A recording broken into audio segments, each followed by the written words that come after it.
My name is Jennifer. I'm a dedicated housewife who's been married for 20 years. I remarried with my current husband 20 years ago. I was in my first marriage while it was his second, and during our relationship, he confessed that he had a son who is turning 5.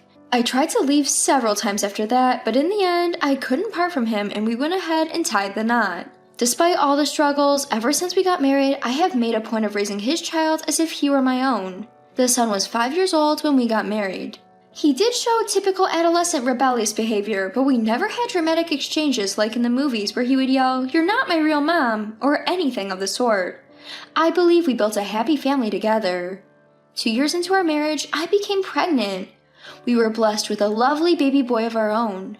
Our eldest son, James, was a bit older than his younger brother with a 7-year age gap, but he was still very kind and protective as an older brother. Even though I wasn't his biological mother, I was somewhat apprehensive, but as the old saying goes, better to have the baby than to worry about it. Life has a way of working itself out, as I've come to realize. A few years after, our second son was born. Our eldest son started to enter puberty and began to reject my presence.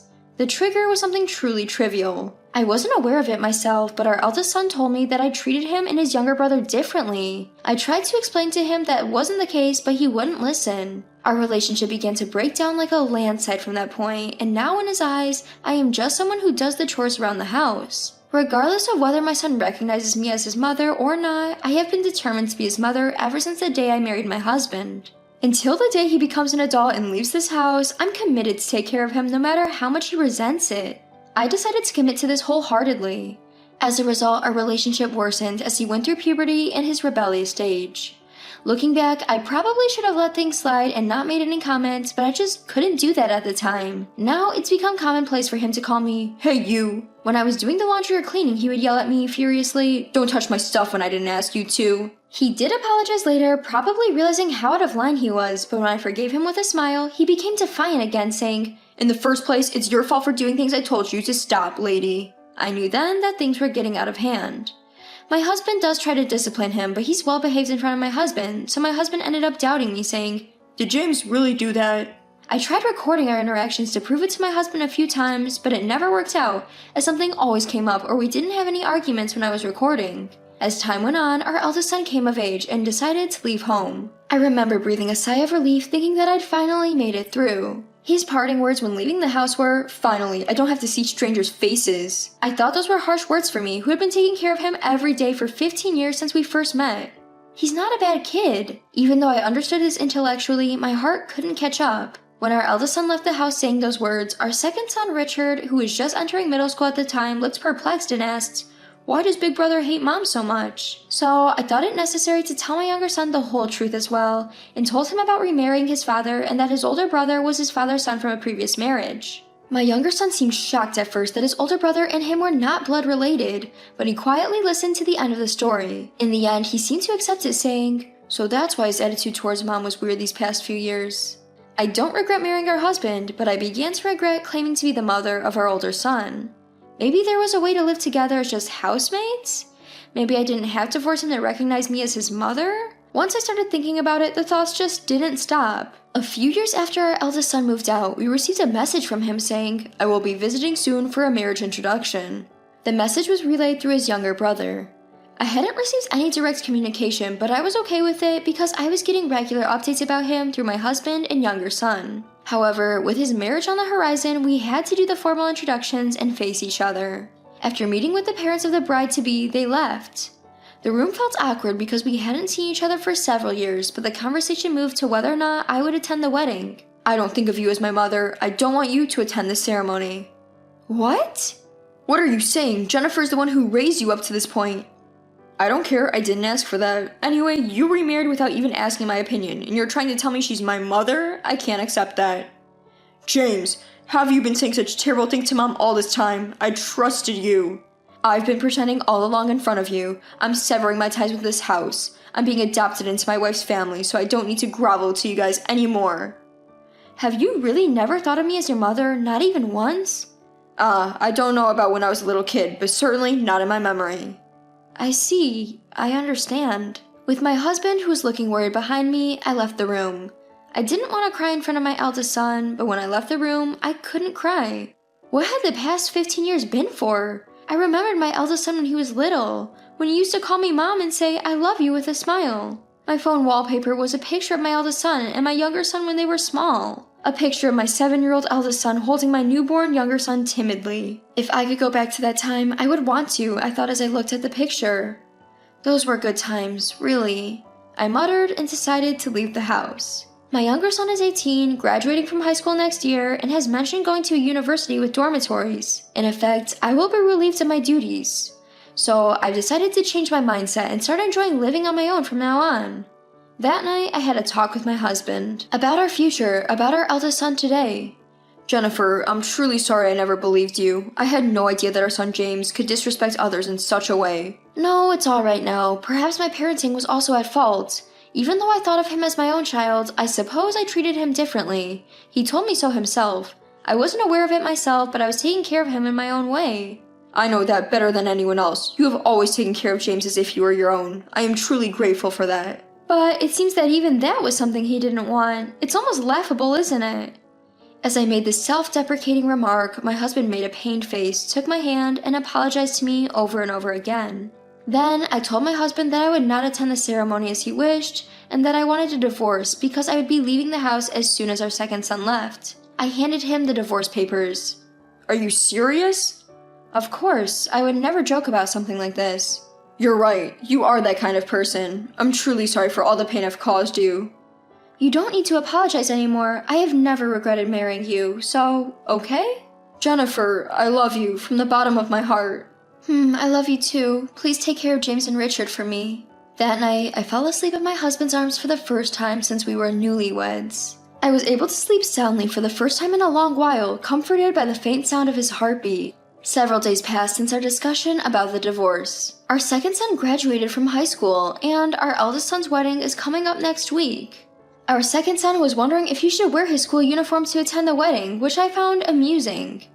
Noticing me smiling at his preparations for the ceremony, he approached me and started a conversation. "Mom, are you really not going to attend my brother's wedding?"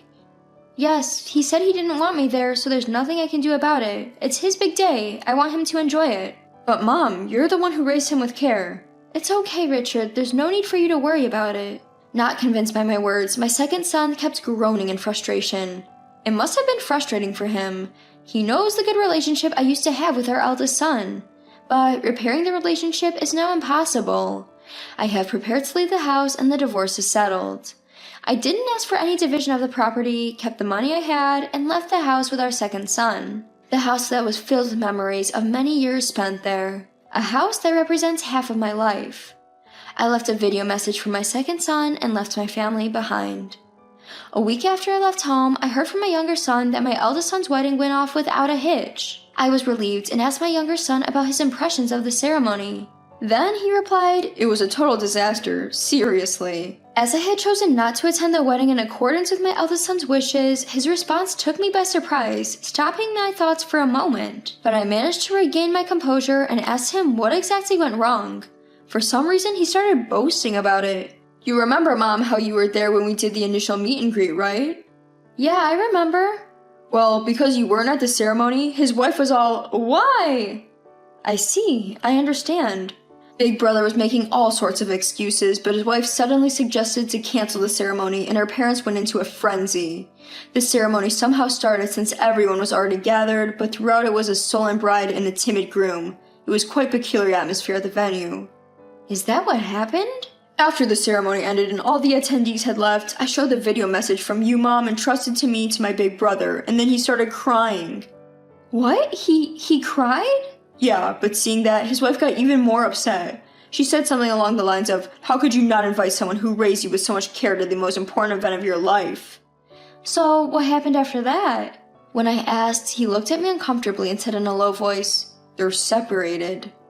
I was speechless, taken aback by this shocking news. Despite holding back my desire to attend the wedding for the sake of my son, the newlyweds separated shortly after their marriage. In retrospect, I think his wife admired the fact that I raised him as my own, despite having no blood relation. Furthermore, I recall that in the course of our conversation she had said, "I was also raised with great care by my parents, and I would love to build a warm and loving family with your son, just like my parents did." In other words, my son's stubbornness shattered his own happiness. When I heard this, I could hardly think of it as karma, because he cried after watching my video message. If he still has feelings for me, I couldn't be happier. I immediately contacted my husband and asked him about the couple. With a worried voice, my husband asked for my opinion. I don't know what to do. Now that it has come to this, I don't know what to say to him. Don't worry, he's good at expressing his feelings clearly to others, but he might need a little push. A push, huh? Okay, I'll try it. I don't know what happened after my husband and I talked on the phone, but when my younger son told me with a smile, they've reconciled. I believed everything would be okay from now on. I was resolved to truly leave them alone this time, and then... Mom, why are you here? There's something I need to talk about. With me? Yeah, I'm sorry about what I said during the wedding prep. Watching that video message the other day reminded me. I've always thought of you as my mom, really. And you've always defended me saying I'm your son. I'm really sorry. I gently extended my hand to my son crying in front of me, wiping away the tears streaming down his cheeks. I was surprised to see an adult man shedding tears, but I thought that these tears must be expressing all of his feelings. He apologized for the harsh words he had thrown at me. That alone was enough for me. I didn't need anything more. Thanks for coming. I got the photos from Richard. You looked great. Your girlfriend, Linda, right? She's a kind and lovely girl. Take good care of her, okay? Make her the happiest bride in the world. Yeah, I absolutely promise. So, Mom? It might be asking a lot, but could you come back home? What? Dad has been down ever since you left. It's like when I lost my birth mother. I can't bear to see it. Your father? I'm really begging you. Hearing my eldest son's words, I decided to go back home. I couldn't believe that he, who told me he loved me, was feeling down like this.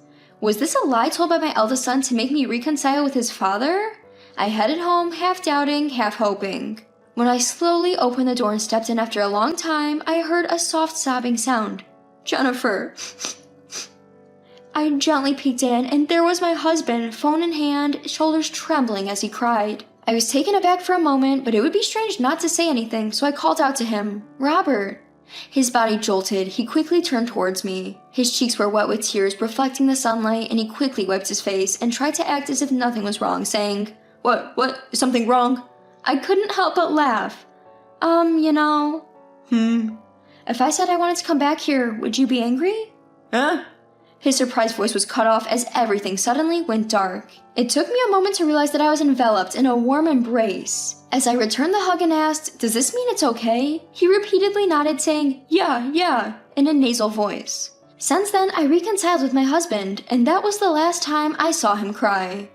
Now, I go on trips with him, have dates, and sometimes go out with my eldest son and his wife, spending my time happily. I owe all this happiness to my daughter-in-law, Linda. I'm truly grateful.